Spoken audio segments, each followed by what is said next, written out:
미국 지하철에 대한 이슬람 국가 테러 음모에 대해 뉴욕시장이 위협 징조는 없다고 강조했습니다.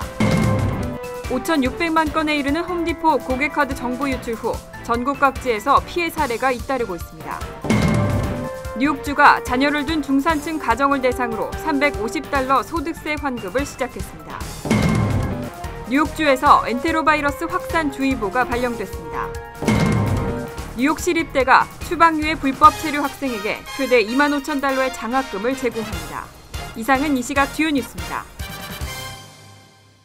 여러분 안녕하십니까? KBN 뉴스입니다. 어제 미국 지하철에 대한 이슬람 국가 테러 음모가 전해졌는데요. 이에 대해 빌 드블라지오 뉴욕시장은 기자회견을 열고 뉴욕 지하철의 위협 징조는 없다고 강조했습니다. 하지만 뉴욕시는 테러 예방 차원에서 대중교통망 전반에 대한 보안을 강화하고 있습니다. 금홍기 기자가 보도합니다. 빌 드블라지오 시장이 맨하튼 시청역부터 유니언 스퀘어역까지 지하철로 이동하며 테러 위협을 받고 있는 시민들을 안심시켰습니다. 드블라지오 시장은 유니언 스퀘어역에서 기자회견을 열고 뉴욕 지하철에 대한 즉각적이고 믿을 수 있는 위협은 없다고 밝혔습니다. There is no immediate credible threat to our subway system. I say that with confidence. People should go about their business as they normally would. 하지만 테러 예방 차원에서의 뉴욕시 대중교통망 전반에 대한 보안은 강화시켰습니다.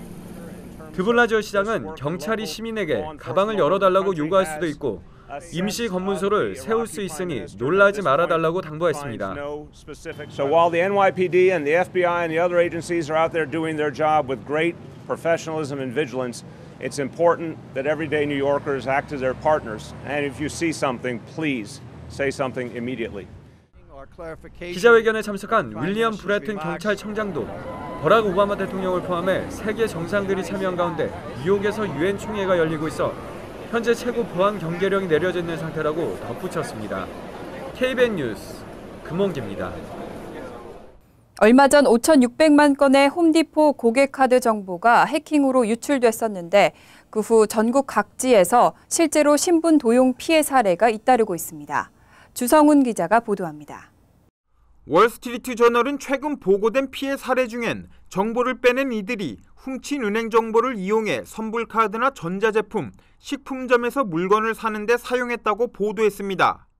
특히 일부 수상한 결제 내역을 추적한 결과 해당 크레딧 카드 소유주들의 거주지가 특정 우편번호 지역에 집중된 사례도 있었다고 보도했습니다. 콜로라도주의 한 은행에서 발견된 홈디포 유출정보 신용카드를 이용한 결제 시도들을 합치면 결제 총액만 약 $2만 달러에 달한다는 것입니다. 전국 각지에서 피해 사례가 증가하자 카드 회사와 금융기관들은 적극적인 대응에 나섰습니다. 카드사들은 수천 개 금융기관들에게 주의할 것을 통지했고 은행들은 평소와 다른 수상한 거래가 발생하면 자동으로 결제를 차단하고 있습니다. 카드사들이 금융기관들에 전한 경고엔 은행 계좌번호나 카드 소유주 성명 등 범죄자가 신분 도용을 통해 새 카드를 발급받는 데 필요한 내용들이 포함돼 있었다고 전했습니다. 또한 은행들도 예방 차원에서 홈디포에서 정보된 유출된 고객의 카드를 아예 새로 발급해주고 있습니다. 이들 은행들은 은행카드를 모니터하는 회사로부터 카드 정보가 유출됐다는 정보를 받으면 새 카드를 발급받으라고 고객들에게 직접 연락을 취한다며 추가 카드 정보 유출을 막기 위해 데비카드 이용에 비밀번호 입력 시 주의를 당부했습니다. 한편 정보 유출에 사용된 악성 소프트웨어는 올 4월부터 9월까지 존재했으며 애틀란타에 본사를 둔 홈디포는 현재 이 악성 소프트웨어는 미국과 캐나다의 모든 전산망에서 제거됐다고 발표했습니다. KBN 뉴스 주성훈입니다. 뉴욕주가 자녀를 둔 중산층 가정을 대상으로 $350 소득세 환급을 시작했습니다. 재무국은 환급 수표를 10월 중순까지 해당 가정에게 모두 발송하겠다고 발표했습니다. 뉴욕주 재무국은 24일 가족 세금 공제 프로그램에 해당하는 각 가정에 $350짜리 환급 수표를 우편을 통해 발송하기 시작했다고 밝혔습니다. 재무국은 환급 수표를 10월 중순까지 모든 가정에 발송할 계획입니다. 대상자는 뉴욕시를 비롯한 뉴욕주 전역 중산층 가정 102만 614가구이며 총 환급액은 3억 5,721만 4,900달러에 달하고 있습니다.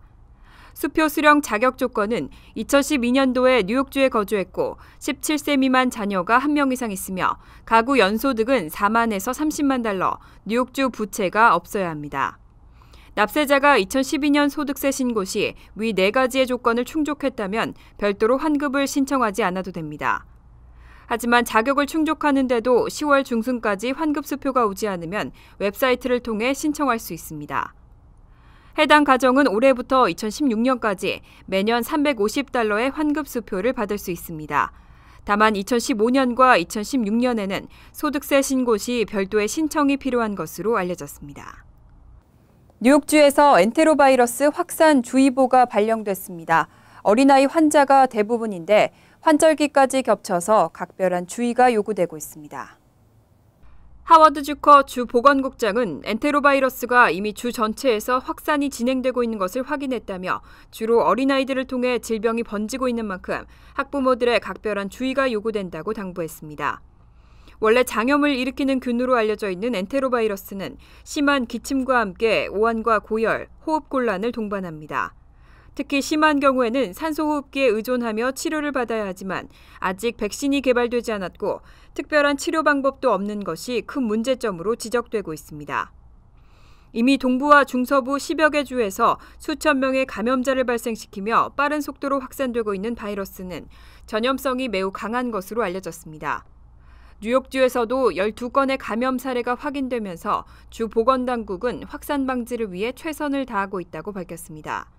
의료 전문가들은 엔테로바이러스 예방을 위해 귀가 후 반드시 20초 이상 손을 씻을 것과 씻지 않은 손으로 눈이나 코, 입 등을 절대로 만지지 말 것, 식기나 컵 등을 공동으로 사용하지 말고 환자와 입을 맞추거나 포옹하지 말라고 당부했습니다.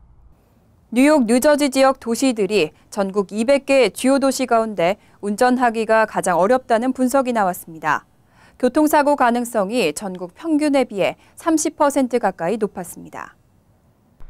올스테이트 보험사의 2014년 도시별 자동차 사고 안전도 순위에 따르면 뉴욕시는 교통사고를 당할 수 있는 가능성이 전국 평균에 비해 28.8% 이상 높게 나타났습니다. 이로써 전국 200개 도시 가운데 안전도 순위에서 최하위 수준인 155위에 머물렀습니다. 뉴욕, 뉴저지주에서 자동차 사고 안전도가 가장 나쁜 도시는 뉴저지 패터슨, 뉴욕 버팔로로 200개 도시 가운데 각각 184위, 178위에 올랐습니다. 교통사고 발생 가능성이 전국 평균에 비해 패터슨은 44.6%, 버팔로는 38.4%나 높은 것으로 조사됐습니다. 두 도시의 경우 운전자들이 평균적으로 각각 6.9년, 7.2년에 한 번씩 사고를 경험하는 것으로 분석됐습니다. 이 자료에 따르면 뉴욕, 뉴저지 지역 운전자들은 평균적으로 7.5년에 한 번씩 사고를 경험하고 있는 것으로 나타났습니다. 이 밖에 뉴욕주 시라큐스는 136위, 로체스터 144위, 용커스 167위, 뉴저지 저지시리는 152위, 뉴악 180위 등으로 대부분 안전도에서 하위권에 머물렀습니다. 이렇게 뉴욕, 뉴저지 지역의 자동차 사고 안전도가 낮은 것은 상대적으로 인구가 밀집되고 차량 수가 많기 때문으로 분석되고 있습니다.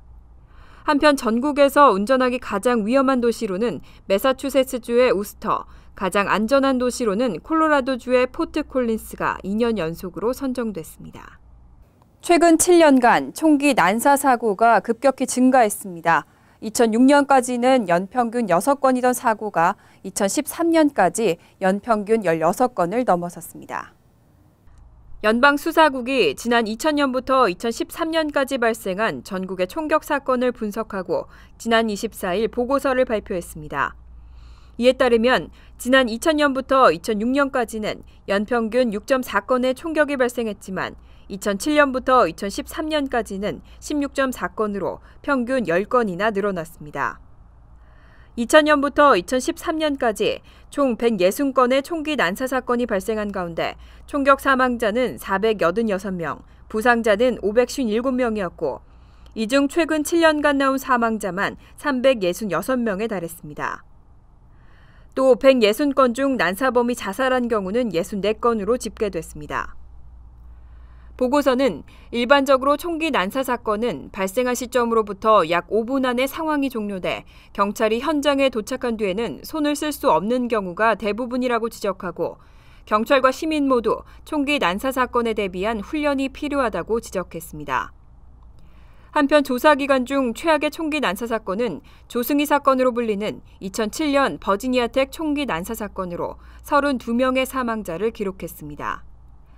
FBI 분석가들은 총기 난사범들은 대부분 대규모 학살 수준에 가까웠던 총기 난사 사건에 대해 사전에 치밀하게 조사한다는 점에서 모방 범죄 성향이 뚜렷하게 드러난다고 지적했습니다. 또 이들 대부분이 총기 난사로 인해 주목받을 것이라는 점에 매력을 느꼈다는 공통점이 있다고 덧붙였습니다. 뉴욕 시립대가 추방유해 불법 체류 학생에게 최대 2만 5천 달러의 장학금을 제공합니다.